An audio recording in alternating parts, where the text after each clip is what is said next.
Guys, तो मैं अभी हूँ मोरी गेट गोल चक्कर में।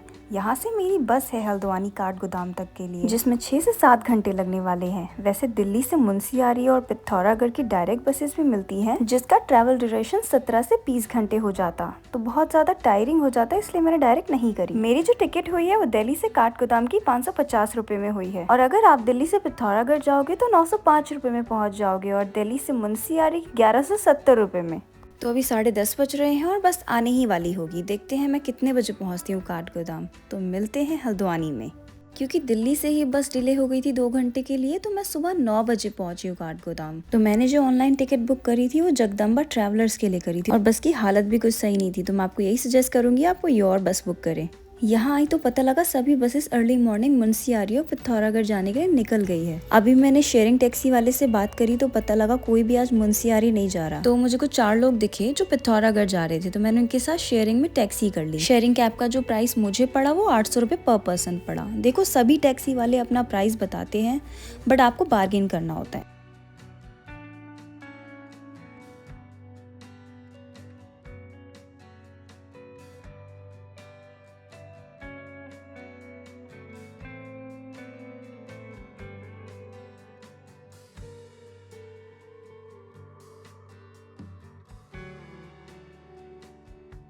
Good morning everyone. तो मैं अभी हूँ पिथौरागढ़ में, और अभी सुबह के 5 बज रहे हैं, तो शाम को काफ़ी लेट हो गया था। पिथौरागढ़ से मुंशियारी के लिए कोई भी ट्रांसपोर्टेशन शाम को नहीं मिलता। अगर मुझे ये बात पता होती तो मैं हल्द्वानी में ही रुक जाती एक दिन। मुझे यहाँ प्रशांत होटल में स्टे करना पड़ा, जो टैक्सी स्टैंड बस स्टैंड के जस्ट साइड में है। तो रूम तो मुझे 500 रुपये में मिल गया था। पिथौरागढ़ से मुंशियारी के लिए कोई भी बसेज नहीं जाती है, तो आपको शेयरिंग टैक्सी करनी पड़ेगी, जिसका कॉस्ट पर पर्सन 500 रुपये होता है। तो करीब 8 लोग बिठाते हैं ये।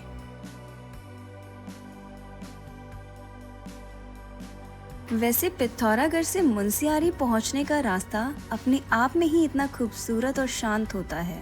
पूरे रास्ते में इतनी शांति और हरे भरे गांव, खेती और घने जंगल, कई नदियां, पुल, ब्रिजेस मिलते हैं, और कई तरीके के जानवर, पक्षी जो शहर में आपने कभी नहीं देखे होंगे, वो आपको रास्ते में मिलते हैं। और इसी तरह बहुत सारी घाटियों को पार करके आप पहुंचते हैं मुंशियारी। अगर आप अपनी पर्सनल व्हीकल या किसी शेयरिंग टैक्सी से आए तो रास्ते में पड़ता है बहुत ही खूबसूरत off beat place, Birthi waterfall.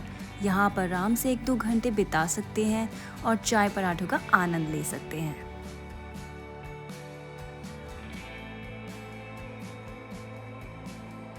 तो गाइस, अभी मुंशियारी नहीं पहुंची हूँ मैं, और रास्ते में भैया ने रोक दिया बिरथी वाटरफॉल पे। बड़ा ही सुंदर नज़ारा है।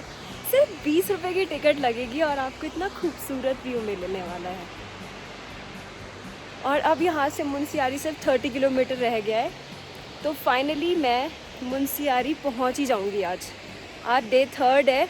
देख लो, परसों रात से निकली हुई थी, आज पहुँचूँगी सुबह। और मैं सोची हूँ आज ही ट्रैक स्टार्ट कर देती हूँ खलिया टॉप का, 0 पॉइंट जाने का। तो फाइनली मैं पिथौरागढ़ से 5 घंटे का ट्रैवल कर पहुँच गई हूँ मुंशियारी, और ये है खलिया टॉप का द्वार। यहीं से ट्रैक की स्टार्टिंग होती है। अभी 8 किलोमीटर का ट्रैक यहीं से मैं स्टार्ट करने वाली हूँ। सोच रही हूँ पहले थोड़ा फ्रेश हो जाऊँ, और ये लगेज वगैरह मैं कहीं गेस्ट हाउस में रखने वाली हूँ किसी की हेल्प लेके, बिकॉज आज के दिन रूम लेना इज़ वेस्ट ऑफ मनी। तो अभी चलते हैं। तो ये रहा गेट खलिया टॉप का, और सिर्फ एक यही पॉइंट है जहाँ से आपको पानी मिलेगा, अदरवाइज़ ऊपर आपको कहीं भी पानी नहीं मिलने वाला है। तो मेक श्योर कि आपके पास 2-3 बॉटल्स हैं पानी की, 1-1 लीटर वाली। गाइस, तो मैंने जो ऊपर एक कैंप करवाया है उसका मेरा प्राइस है 1000 पर पर्सन। तो 7 लोग मुझे मिल गए थे, तो उनके साथ हो गया पूरा, मतलब मैं उन्हीं के साथ ट्रैक करने वाली हूँ। और ये रहे मेरे ट्रैक वाले भैया। और यहाँ से फॉरेस्ट डिपार्टमेंट के लिए ये कुछ 50 रुपये रजिस्ट्रेशन फ़ी लेते हैं। आजकल तो हर जगह ही होने लग गया है, बट ये फ़ी लेते हैं। रजिस्ट्रेशन कराना मैंडेटरी है, और आपकी पर्सनल चॉइस होगी अगर आपको ऊपर गाइड ले जाना है या नहीं। जैसे हमारे इंडिया में प्रकृति के साथ समय बिताने को पौराणिक समय से जोड़ा गया है, जब ऋषि मुनि प्रकृति में बैठकर ध्यान करते थे, और उसका अपना अपना रीजन होता था। कोई अपने आप को समझना चाहता था, कोई ज्ञानी बनना चाहता था, कोई गलती का पश्चाताप करना चाहता था, और कई तो भगवान से कनेक्ट होना चाहते थे। और कई तो अपने परिवार को छोड़कर सन्यासी बन जाते थे। अब ये सब कहाँ ही दिखता है। जापानीज भाषा में एक सेइंग है, नेचर थेरेपी, जिसे शिनरन योकू कहते हैं। शिनरन योकू जंगल में डूब जाना यानी नेचर के साथ हो जाना। तो इसके पीछे की कहानी कुछ ऐसी है। जापान के एक बिजी शहर में रहने वाला केंजी नाम का एक युवक रहता था, जो कि मोबाइल और कंप्यूटर की लाइफ में सुबह से रात तक उलझा रहता था। और देखते ही देखते वो बेचैन रहने लगा और उसकी नींद भी कम हो गई, खाना भी सही से नहीं लग रहा था। एक दिन केंजी के दादा ने बोला, चलो जंगल चलते हैं, वहाँ सिर्फ तुम चलना और फील करना। उसने मोबाइल फोन बंद कर दिया और धीरे धीरे चलने लगा। पेड़ों की खुशबू, पत्तों की सरसराहट, पक्षियों की आवाज और ठंडी हवा, उसने सब कुछ फील किया, गहरी सांस ली और जंगल में ही खो गया। समय का पता ही नहीं लगा। कुछ देर बाद उसने फील किया कि उसका मन अब शांत है, दिल हल्का है और चेहरे पर सुकून है। उसी पल से वो समझ गया, जब लाइफ हैवी लगने लगे तो नेचर की तरफ वापस लौट जाओ, वही शांति हमारा इंतजार कर रही होती है।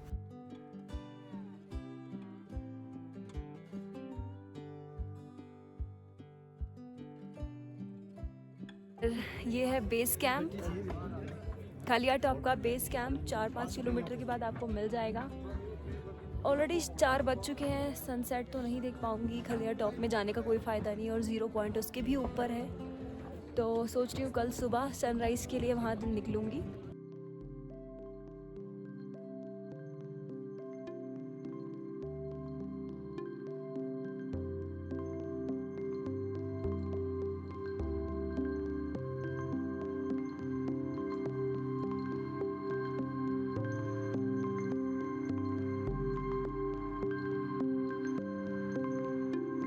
करीब 2 बजे मैंने ट्रैक की शुरुआत करी थी और बेस कैंप में 4 बजे मैं पहुंच गई थी। अगर आप ट्रैक अर्ली मॉर्निंग स्टार्ट करेंगे तो आप एक दिन में ये ट्रैक कंप्लीट कर सकते हैं। तो ये 8 किलोमीटर का ट्रैक आपको स्टार्टिंग में और एंड में बहुत मुश्किल लगेगा, बीच में ठीक लगता है।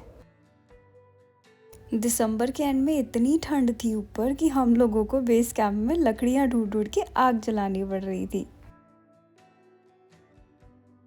यहाँ से कितना सुंदर बना रखा है ऊपर बेस कैंप पर, कितना सुंदर सा लग रहा है।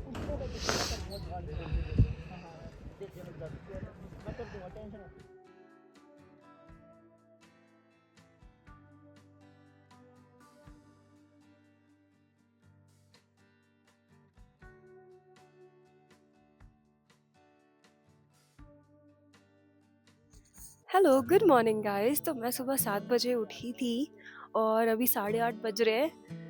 कैंप में पूड़ी सब्जी बनाई है, खा के सीधा ऊपर निकलेंगे। और मेरे साथ जो ग्रुप आया था वो अभी रेडी हो रहा है। जैसे वो भी आ जाएंगे मैं उनको ग्रुप में वीडियो में ऐड करने वाली हूँ। कैसा लग रहा है आप लोगों को खाना? मैंने नहीं बनाया वैसे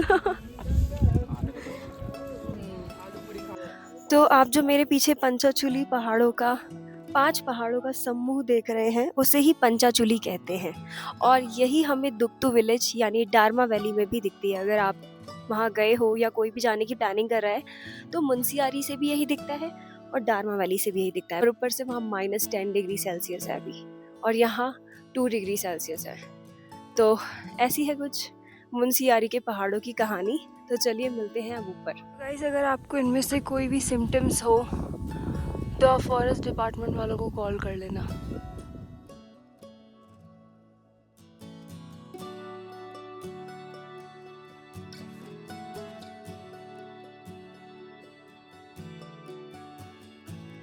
तो गाइस ये देखिए, ये है वो मुंशियारी का पत्थर जहाँ आके काफ़ी इन्फ्लुएंसर लोग इसके ऊपर चढ़ के फ़ोटो क्लिक कराते हैं। मैंने चढ़ने की बहुत कोशिश की, मैं नहीं चढ़ पाई। ये काफ़ी बड़ा है यार, इसके लिए लोग चाहिए। यहाँ पर किसी ने ज़रूर उनको चढ़ाया होगा, वरना कैसे चढ़ पाएंगे आप खुद ही बताओ।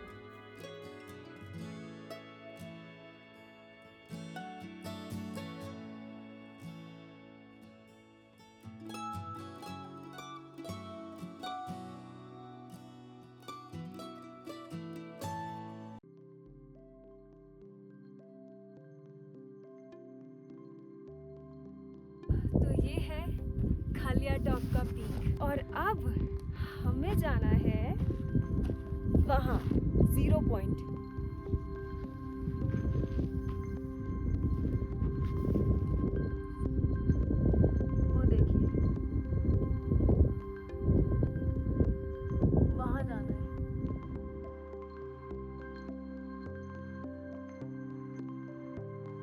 अभी 500 मीटर की दूरी पर रह गया है 0 पॉइंट खलिया टॉप से ऊपर। तो गाइस फाइनली मैं 1:30 बजे 0 पॉइंट पर पहुंच चुकी हूँ। ये खलिया टॉप से 2 किलोमीटर ऊपर है और इसका व्यू कुछ ऐसा है।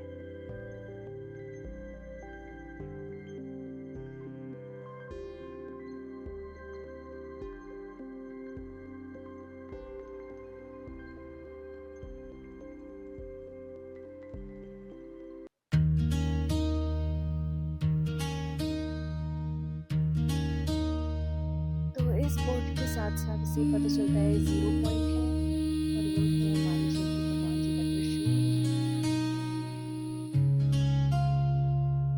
तो फॉरेस्ट डिपार्टमेंट ने यहाँ से आगे जाने के लिए मना करा है, वरना मेरा मन तो वहाँ भी जाने का कर रहा था। वो देखिए, तो अभी 1:30 बज रहे हैं। 1 बजे 1:30 बजे फाइनली मैं ऊपर पहुँच गई थी। 2 बजे नीचे मैं ट्रैकिंग डाउन के लिए स्टार्ट कर दूँगी और देखते हैं कि हम कितने बजे नीचे पहुँचते हैं।